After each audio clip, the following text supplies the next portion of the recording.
Gua baru aja lulus kuliah S1 dan menurut gua kuliah ini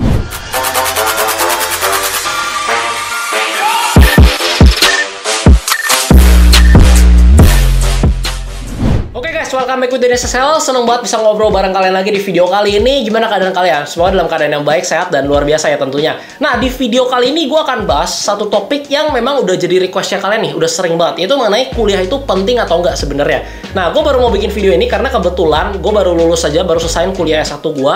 Jadi gue bakal sharing pengalaman gue dan perjalanan kuliah gue. Kira-kira apa sih yang gue dapat selama kuliah. Semoga ini bisa jadi manfaat untuk kalian yang baru mau masuk kuliah, even yang lagi menjalani kuliah gitu. Nah, kita langsung masuk aja ke materi tanpa berlama-lama. Yang pertama, yaitu networking. Nah, ini poin yang menurut gue worth it banget. Karena ketika kita kuliah ya, jadi gue waktu itu masuk kuliah itu kan sebelum COVID ya, 2017 ya. Jadi kita bisa dapetin banyak banget teman-teman baru ketika kita kuliah gitu, di kampus. Nah, mungkin kalian pengen argue gitu, Bang, kalau misalnya cuma networking, itu nggak harus di kampus gitu. Di fitness bisa di tempat gym, atau misalnya di tongkrongan bisa, atau di banyak tempat gitu, nggak harus di kampus. Nah, sebenarnya benar, tapi kalau misalnya kita ngomongin di kampus, itu akan jauh lebih intens. Kenapa? Kok bisa lebih intens? Karena bayangin ya, satu minggu, ya kita ke kampus itu, gue ke kampus tuh bisa 4-5 kali. Nah, itu ketemu tuh, ya teman-teman baru banyak banget. Habis itu tiap pergantian semester, itu biasanya ada teman-teman baru dari kelas lain. Dan kita bisa ketemu. Kita even bisa kenal sama kakak tingkat, ya kakak kelas kita, atau adik kelas kita. Nah, networking di dalam kampus ini juga cakupannya luas banget. Dalam arti, kita ketemu teman bukan cuma sekedar teman nongkrong gitu, satu tongkrongan, satu circle, enggak. Tapi mungkin kita bisa kerja bareng, atau bisnis bareng, atau even kalian bisa dapetin jodoh gitu di kampus. Itu memungkinkan banget. Nah, jadi poin nomor 1 ini oke banget menurut gua. Cuman kita harus posisikan diri kita sebagaimana mestinya gitu. Jadi di kampus itu kan kita akan ketemu banyak orang. Ya, kalau misalnya kitanya nggak mau interaksi, kitanya nggak mau bergaul, kita nggak mau kenal sama orang lain, ya kita nggak akan dapetin teman. Tapi kalau misalnya kita mau adaptasi, kita mau bergaul, ya kita akan dapetin teman-teman baru yang tentunya akan bisa jadi manfaat untuk kita. Tapi disclaimer ya, kita juga tentunya harus pintar-pintar dalam memilih. Karena kalau tanda kutip kita ketemu teman yang nggak baik, ya kita masuk yang pergaulan juga yang nggak baik juga. Oke, poin nomor 2, knowledge. Nah, namanya kita kuliah, ya kita datang ke kampus pasti dengan niat atau tujuan kita ingin belajar. Ya, jadi di kampus itu udah pasti kita dapetin knowledge baru. Nah, kebetulan jurusan yang gue ambil ini adalah jurusan manajemen dengan konsentrasi keuangan. Yang memang kebetulan sampai saat ini ilmunya gue pakai karena gue ada di bidang saham gitu. Jadi kan belajar keuangan, laporan keuangan perusahaan emang dipakai gitu ya di bidang gue sekarang di saham. Nah, untuk poin nomor 2 ini memang agak tricky gitu. Mungkin kalian pengen argue gue lagi gitu. Bang, kalau misalnya belajar laporan keuangan perusahaan doang, ya belajar misalnya analisa saham gitu, itu di YouTube banyak gitu. Belajar dari buku bisa, dari internet, dari artikel, dari YouTube, semuanya lengkap gitu. Buat apa capek-capek ke kuliah atau bayar kuliah mahal-mahal? Orang sekarang kita buka YouTube aja bisa langsung cari kan, misalnya WCC itu apa, EV/EBITDA itu apa, per PBV itu apa, return on equity apa, semua lengkap gitu. Yes, gue setuju, itu betul. Tapi pertanyaannya, kalau misalnya ke dokter gimana? Kalau pengacara gimana? Apakah mungkin kita belajar dari YouTube, habis itu kita bedah orang, kita operasi orang? Jawabannya adalah nggak mungkin ya. Kalau emang kita mau jadi dokter, ya kita harus kuliah kedokteran gitu. Nggak bisa ya cuma belajar dari YouTube. Nah, di sini juga ada perbedaan. Kalau misalnya kita belajar di kampus itu kan terstruktur gitu, ada kurikulum gitu. Kita belajar, kita ngikutin pelajaran. Sedangkan kalau misalnya kita belajar sendiri kan bisa aja, oh gue males gue nggak mau belajar gitu. Jadi gue nggak dapetin ilmunya, itu bisa aja. Dan juga di kampus itu ada dosen gitu. Dimana kalau kita nggak ngerti, kita nggak tahu, kita bisa bertanya dan dosen bisa menerangkan kepada kita. Oke, itu mengenai knowledge yang tentunya kita pasti dapat ya kalau misalnya kita belajar dengan serius di kampus atau di kuliah. Habis itu kita bakal masuk ke poin yang nomor 3, yaitu disiplin. Nah, poin nomor 3 ini harus gue akuin, ini sangat berpengaruh untuk diri gue sendiri. Gue nggak tahu kalau misalnya untuk orang lain atau gimana ya. Tapi kalau misalnya gue sadarin gitu ya, dari dulu sekolah gitu ya, dari kecil, dari SD, SMP, sampai SMA, sampai ke kuliah, itu kita belajar tingkat kedisiplinan yang sangat tinggi. Kita harus kumpul tugas tanggal sekian, ada deadline-nya, kita harus ujian, kita harus belajar, kita harus mendapatkan nilai sekian supaya kita bisa lulus. Kalau kita nggak belajar, kita nggak mendapatkan nilai yang sesuai, akhirnya kita nggak lulus dan kita harus ngulang gitu. Dan itu sangat merugikan diri kita sendiri. Akhirnya apa? Kita disiplin gitu. Nah, kedisiplinan ini membawa kita menjadi seorang yang bertanggung jawab gitu. Yang tentunya tanggung jawab ini bisa kita pakai di dunia kerja ataupun dunia bisnis. Jadi ini tips juga buat kalian yang sedang kuliah untuk saat ini. Habis itu kalian nonton video ini, mungkin kalian bisa belajar untuk lebih disiplin gitu. Karena nanti di dunia kerja, dunia bisnis ya kalian juga harus mendisiplinkan diri kalian sendiri. Jadi sekarang mumpung masih ada aturannya, kalian ikutin aja gitu. Jangan bandel ibaratnya. Karena sebenarnya ketika kalian disiplin ya benefitnya bukan buat orang lain, tapi ya buat diri kita sendiri gitu. Habis itu kita akan masuk poin nomor 4, yaitu gelar.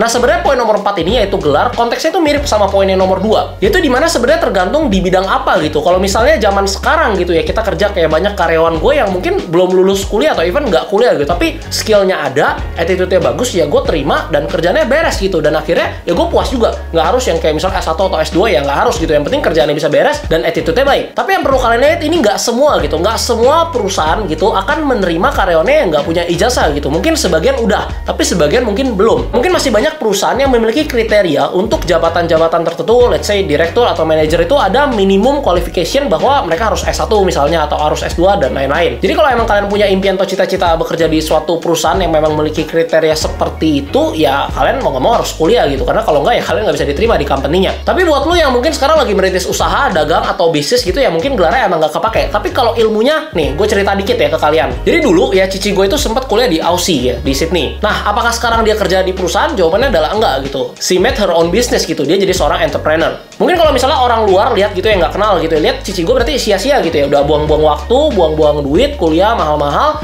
ternyata akhirnya jadi entrepreneur dan mungkin nggak kepake gitu apa yang dipelajari di kuliah. Dan di sini jangan salah paham dulu, walaupun dia nggak kerja di perusahaan gitu, dia membuat sebuah bisnis sendiri, tapi ilmu yang dia pelajari di kuliah itu kepake sebenarnya. Salah satu contohnya adalah dia fluent banget dalam berbahasa Inggris karena emang kuliahnya di Aussie. Akhirnya ketika dia negosiasi dengan klien dengan bahasa Inggris dan lain-lain, itu sangat membantu dia dalam pekerjaannya. Even soft skill yang dia dapetin selama kuliah di luar negeri, mungkin itu menurut gua sangat berperan besar gitu terhadap apa yang dijalanin sekarang. Jadi pertanyaannya, apakah rugi kalau kita kuliah? Jawabannya adalah enggak rugi sama sekali asal kita jalanin dengan serius. By the way, gue jadi keinget 10 tahun lalu ya, ketika cici gue kuliah di Aussie, itu pas mau kirim uang tuh, pas ortu gue mau kirim uang ke sana, itu susahnya dan ribetnya minta ampun. Nyampenya lama, udah gitu biaya kirimnya bener-bener mahal banget. Kalau orang zaman sekarang kan enak gitu, misalnya ada yang kuliah di luar negeri mau kirim uang ke negara manapun ya tinggal pakai Transfast gitu. Biayanya murah ya, abis itu nyampe juga cepet banget. Jadi buat yang belum tahu, Transfast ini adalah aplikasi untuk kirim uang ke luar negeri. Transfast ini juga udah diawasi oleh Bank Indonesia sebagai institusi remitansi resmi dan pusat pelaporan dan analisis transaksi keuangan atau PPATK. Jadi legalitasnya jelas gitu, nggak perlu takut. Nah, buat kalian yang sering punya kebutuhan kirim uang ke luar negeri, misalnya untuk bayar vendor atau supplier di luar negeri, atau ada karyawan di luar negeri, atau open just tip misalnya, even kalian yang saat ini sedang berkuliah di luar negeri, cobain pakai Transfast deh. Soalnya kirim uang ke luar negeri pakai Transfast, biaya transaksinya bener-bener murah banget, cuman 74.000 berapapun besar transaksinya. Uang yang kalian transfer bisa sampai ke negara tujuan dengan sangat cepat, bahkan real time untuk beberapa negara. Tentunya Transfast aman karena udah berlisensi dari Bank Indonesia, praktis dan mudah via aplikasinya kayak gini, kalian bisa cek nanti. Dan juga yang paling keren, bisa transaksi di mana saja dan kapan saja, even pas lagi weekend pun bisa. Kalau misalnya ada kendala, juga ada CS melalui WhatsApp gitu, kalian tinggal chat, kalian tinggal tulis kendala kalian dan nanti akan dibalesin. Kalau dengan cara lama nih, kayak 10 tahun lalu, kirim uang ke luar negeri itu biaya bisa 400.000 per transaksi. Mahal banget kan, gila kan?